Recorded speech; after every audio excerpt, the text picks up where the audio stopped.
This is SelfWork, and I'm Dr. Margaret Rutherford. At SelfWork, we'll discuss psychological and emotional issues common in today's world and what to do about them. I'm Dr. Margaret, and SelfWork is a podcast dedicated to you taking just a few minutes today for your own self-work. Welcome back to SelfWork. I'm Dr. Margaret Rutherford.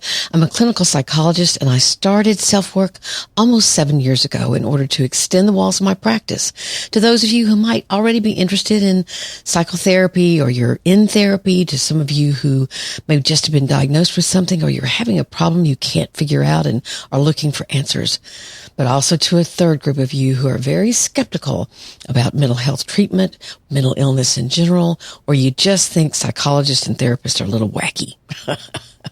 Well, anyway, so here we are today.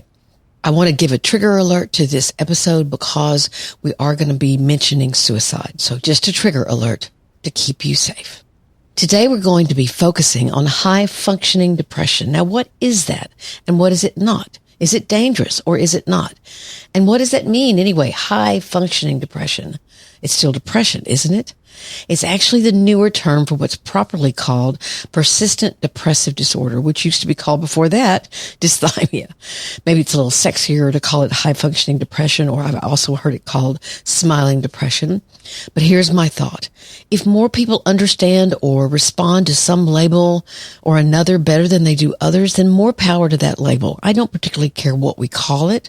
But if more people say, yeah, that's me, and recognize its validity or presence, then I'm all for it. I want you to understand, however, that I can't think of any mental illness or disorder that's not on a spectrum. Everything from schizophrenia to bipolar disorder to phobias to anxieties. But the major reason I wanted to point out the distinctions between good old classic depression and high-functioning depression is that it can be too easy to believe one is better than the other, or that somehow people who aren't high functioning have some kind of innate weakness than their more high functioning counterparts. I don't believe that at all. You have depression. How you cope with it is based on a myriad of factors. And there are millions of people who are coping every day around the world. We'll get more into that in the body of the episode. We don't have a voicemail for today, as I got into writing this so much that I ran out of time. But we'll feature that voicemail next week. It's from a mom of 2 small children whose own mother she describes as borderline and is having huge problems in the past with alcohol. She's in a tough spot with her mom. She's trying to figure out how she can best keep her children safe. So I'll do my best to answer, but again, that's next week. Before we get started, let's hear from one of our wonderful sponsors whose support really allows me to offer y'all self-work. Let's hear from AG1.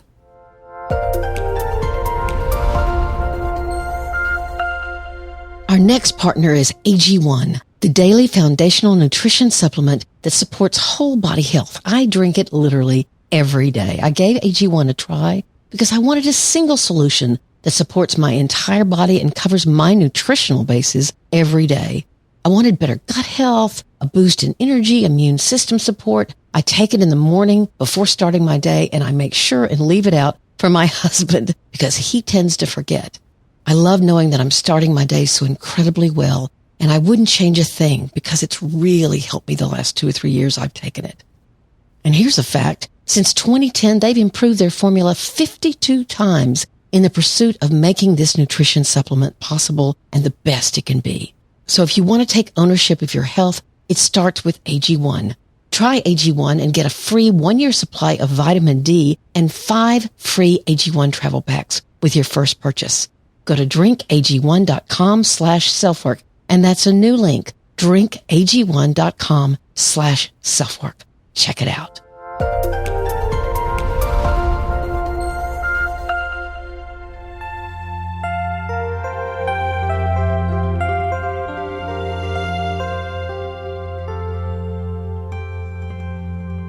It's always a bit embarrassing when you find out that what you've been saying about something isn't quite accurate, especially when you're supposed to be an expert, and that for me is with depression, or at least I've written a book about it. As I was researching for my book, Perfectly Hidden Depression, I read several articles on what was termed smiling or high-functioning depression. I never saw real symptom lists. What I read, or what I thought I understood, was that people who identified with high-functioning depression knew they were depressed. They could see themselves in some or a lot of the diagnostic markers of depression: foggy thinking, indecisiveness, fatigue, sleep or appetite issues, not enjoying the things they used to enjoy, and an overall sense of being down a lot or most of the time. But these symptoms weren't so severe that they weren't able to slap a smile on their face, take their meds, go to therapy or both, get in a couple of good walks, get the kids to school, and get to work. So I made the simple assumption that high-functioning depression wasn't as debilitating as someone with more severe symptoms or classic depression. So I was right, but I also didn't understand the entire picture. This week, I was interviewed for an article for Wondermind about high-functioning depression, and the author asked what the symptoms were. I somewhat confusedly said, well, it's not a diagnosis, so it doesn't have symptoms. It's more a way of people talking like they know they have depression, but they've developed really good coping skills, or they know what their triggers are and avoid them, or some such language. And she seemed a little confused. So what did I do? The next morning, I looked more into the term high-functioning depression.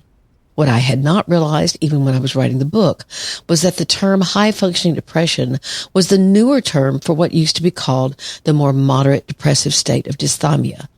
And now it's termed Persistent Depressive Disorder, or PDD for short. The Cleveland Clinic says about PDD, it's mild or moderate depression that doesn't go away. A person with PDD has a sad, dark, or low mood, or two or more symptoms of depression. The symptoms last most of the day, on most days, over a long period of time. So it's a change of nomenclature, or what we call moderate depression.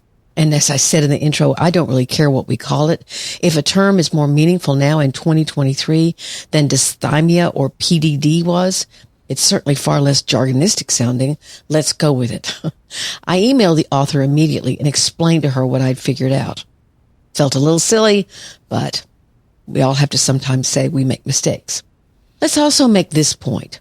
All mental illness exists on a spectrum. I said this in the intro, as I suppose medical illnesses do. You can have really severe bronchitis, or you can have a much milder throat infection. So all that's very simple, but depression has been and will always be on a spectrum. So let's first go through the pros of high-functioning depression. Not that having depression is in any way a pro or some kind of benefit. A darkness still exists for you. Your emotions are difficult. You have physical symptoms and trouble with your thinking, and those things have been that way for quite a while. By diagnostic standards, in fact, at least 2 years.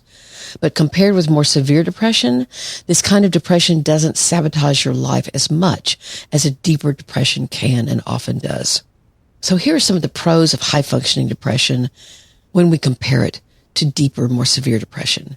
Obviously, most of the time you can work and get things done. That's the easiest pro to see. You may hate going to work or dislike your job, but perhaps you figured out how to maximize what you most like and minimize what you don't.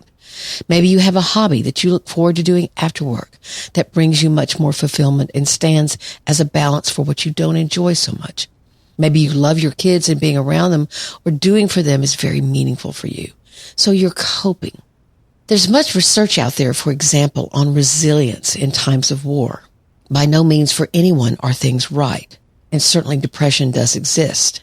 You may long for what used to be, but you're going through a collective experience, and that connection is what can sustain you. So resilience may be part of holding down a depression to a more moderate depression, but again, it's multifaceted. One of my other observations is that when a less severe depression is occurring, your connection with others mostly remains intact. Physical symptoms may not be as likely, and meaningful connections are still possible, and that's quite a feat. Really, it is. You may not see it that way. You may not give yourself credit for keeping on, but it's huge. You can admit some days are harder than others, but you can talk about it, hopefully. Or if you can't talk about it, perhaps you journal, or you exercise to get some of your anger or sadness out. I realize how much I'm saying the words may or can here. There's not one picture of the moderately depressed person. I'm sure your culture, your gender or gender identification, your race, your age, all of these human characteristics are going to come into play when someone describes the moderately depressed person or the high-functioning depressed person. It's the term, in fact, Chesley Christ used about herself. At least her mother said she did after her suicidal tragic death. Who was Chesley Christ? She was Miss USA in 2019 and 2020, 2 years due to the pandemic. She was the oldest Miss USA at the ripe age of 28. She was shorter, more muscular, stunning, and brilliant. But I quote her when I'm teaching my class on perfectly hidden depression to clinicians, as she says that she only finds emptiness in achievements that her culture told her would bring fulfillment. And she jumped out of a New York City high-rise apartment building in January of 22, obviously to her death. I don't think that Chesley Christ had high-functioning depression. I think her depression had worsened into major depression, which then she didn't realize, or perhaps she would have identified with perfectly hidden depression. We'll talk about that difference as well as other pitfalls of high-functioning depression after this word from BetterHelp.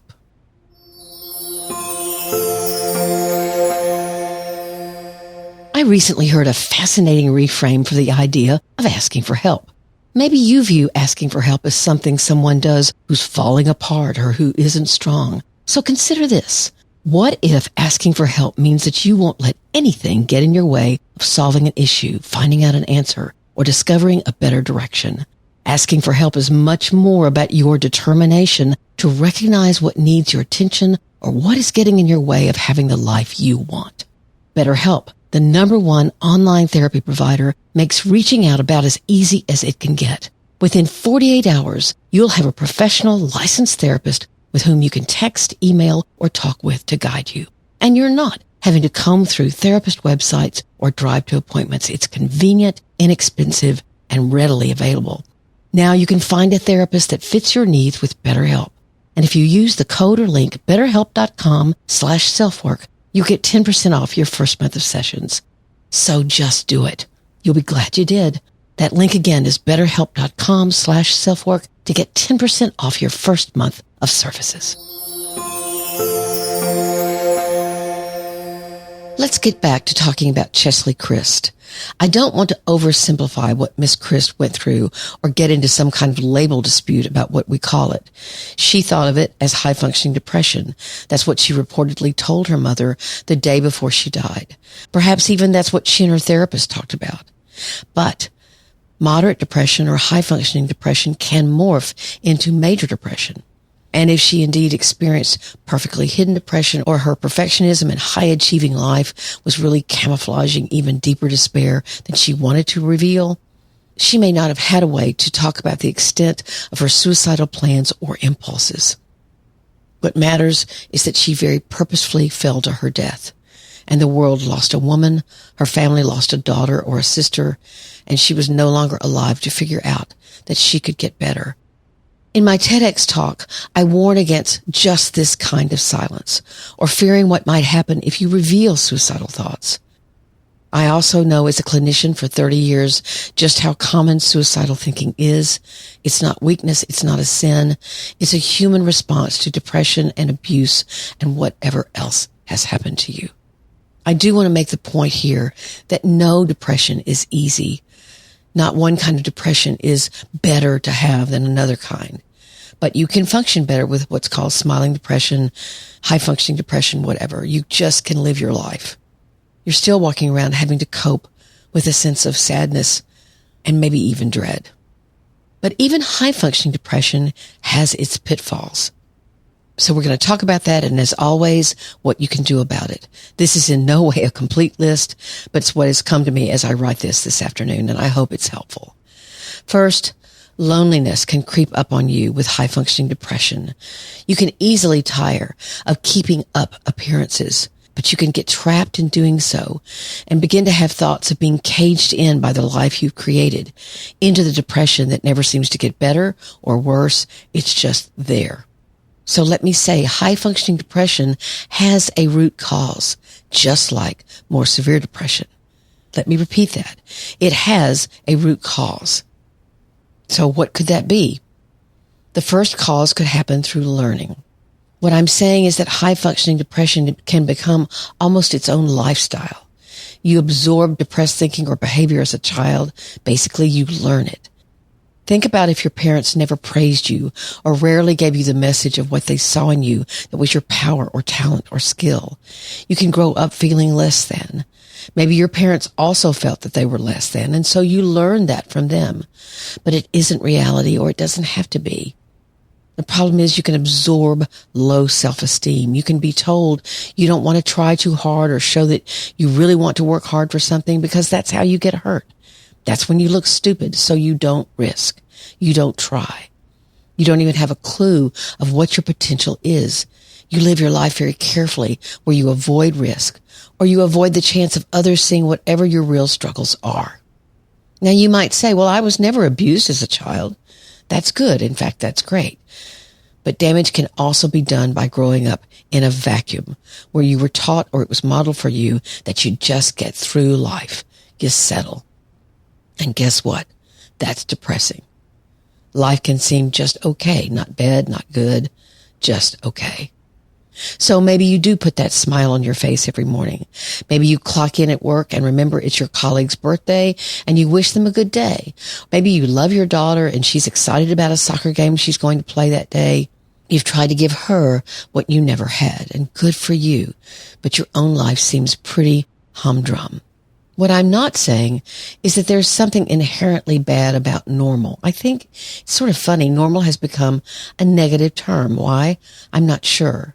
The only time I hear it used positively these days is when you get a test back and the results are normal, or when your life has been chaotic and you're glad to get back to normal. But I've seen on social media, for example, that normal is simply not okay. And that can be a part of high-functioning depression. My life seems normal, but I'm telling myself that's not good enough. Really? That's a setup for self-sabotage. But humdrum is not normal. Now, there are days that are pretty humdrum. We all have them, but if your life stays that way, that's the point of high-functioning depression, that you don't get out of it. It's only when you stigmatize normal, when you see it as not bright enough or shiny enough or not good enough, that normal becomes a message to yourself that you have failed somehow. So let's get back to the cause of high-functioning depression. Maybe it's not learned. Maybe your high-functioning depression is the product of something else, a relationship that went sour that you've never gotten over, some loss of a dream that you've never recovered from. Maybe you stopped going to school, dropped out. Maybe you've got a learning disability that's either never been diagnosed or you've not wanted to admit it. Maybe you've grown up feeling that because of your race, you don't have a chance, because you've been bullied and you've absorbed that message that you're less than, that you need to hide. You've got to look for what you believe about yourself or about life in general to determine what may be getting in your way of having a good life, or what I like to say, a good enough life, which is not humdrum. It's just good enough. And that can help you overcome depression. That you don't believe the messages you got from your neighborhood or your family or your culture. If not, your condition can devolve into feelings of self-loathing or self-doubt, the stuff of more severe depression. Now, I'm very aware as I'm talking that I'm a white, financially secure woman. It may seem easy for me to say these things. But then I think of situations like the one I'm about to tell you, the things I've learned from my own patients. One day when I looked on my schedule, I saw something kind of interesting. One of the patients I was going to see that day was the mother of someone I'd actually seen years before. And that patient, the one I'd seen years before, had asked a special favor of me to see her mother. Let's call her Mom Emma. That was not typically my practice to see someone's parents, but her mom had heard about me from her daughter, and she knew I hadn't thrown her under the bus, but had recommended instead that her daughter work through the legitimate feelings she had, while also have whatever compassion she could for her mom. Emma had had a really, really rough life, and hadn't been all that great of a mom. The daughter told me that she'd apologized 100 times over, but she'd also told her daughter she wanted to share something with me she'd never shared before. So I agreed to see her mom, Emma. Also on my roster that day was a man who was one of the head honchos of the corporation where Emma worked. She worked on the chicken line, cutting up chicken parts. She'd never even finished elementary school. The other man I was about to see was a bigwig in the chicken company. I smiled a little when I saw that and wondered what my day might bring. Emma came in first. Sure enough, she got tears in her eyes when she talked about the damage she'd done to her daughter. Her feelings were very sincere. She thanked me for helping her daughter. But when I asked why she'd wanted to come in for herself, she said, "I've never told this to anyone, but I've never forgotten it. And I know that I've been affected by it." And there was a pause. "I was sexually abused by my brother for years, and I've never told anyone." And she got tears in her eyes again. Of course, I asked, "How does it feel to tell me?" And she said, "Like a weight just dropped off my shoulders." She went on to describe other things in her life. For example, she was taking care of her ex-husband, who now was almost completely unable to care for himself, and he had been horribly abusive to her. She asked for no sympathy. She simply wanted to tell someone about the abuse and felt tremendous relief, as she said. I admired her candor and continued to work with her for a few more sessions because she needed help setting some boundaries. She needed to remember that she had to care for herself. That wasn't through massages, but real self-care, some time to herself, some rest. So that same day, as I said before, I saw the bigwig, as we'll call him. We'll call him Pete. Pete had had all the education and opportunities that life could offer, and those were many. He was smart, but as I like to say, he was his biggest fan, and it wasn't attractive. He came in with his wife and seemed to have the agenda that I'd tell her there was no reason for her to be depressed, that she had everything a woman might want. His wife looked at me and said, "I have everything except Pete's love." Pete scoffed at that and looked at me as if I'd agree with him. Some basic narcissism, of course, but what was so evident to me that Pete didn't have a clue about what real connection was or could be. The differences between Emma and Pete were many. I could have said back then that maybe both of them, in their own very unique way, were experiencing chronic but moderate depression, or high-functioning depression, but Emma had found a way to stay connected, to seek forgiveness, to care, to choose to be transparent, and allow her pain to lessen. Whereas Pete had very little to no empathy for the chaos of his marriage, nor did he understand what true connection was. I knew at the time that underneath what looks like narcissism, what looks like bravado, is sadness, insecurity, and depression. Now, whether we want to call it high-functioning depression or what, I don't know. Pete only came in twice because he also didn't know how to risk true connection with me. I actually worry more about the Petes of the world than I do the Emmas. Emma has developed coping skills. Pete, not so much, except in the area of achievement. It was Pete's life that was full of sadness. It was Pete that was caught. It was Pete whose life would stay chaotic until he could try to risk understanding what made him him. What had happened to him? High-functioning depression, despite its name, is still depression. That's a point that I hope I've made clearly. But I hope that this episode has helped you realize that you can figure out where those feelings and thoughts came from, and you can begin to change them, because life is worth living very fully. And if self-work has helped you do that or make changes in your life that are important to you, please let me know.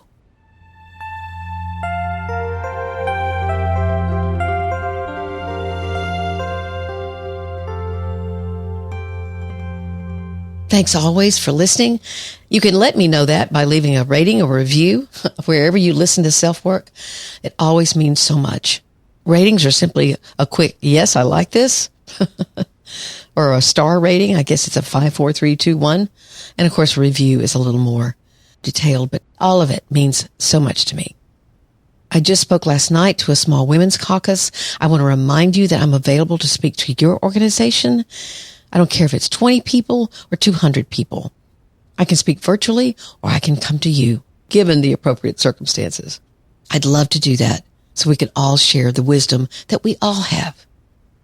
You can also join my Facebook group at facebook.com/groups/selfwork. We're up to about almost 3,600 people. Some people go and then some people come. It's a great group. We'd love to have you there. And as always, you can buy my book, Perfectly Hidden Depression, at Amazon.com or wherever you buy your books.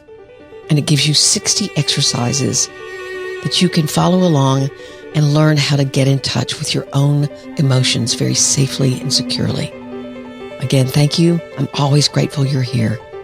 Please take care of yourself, your family, and your community. I'm Dr. Margaret, and this has been SelfWork.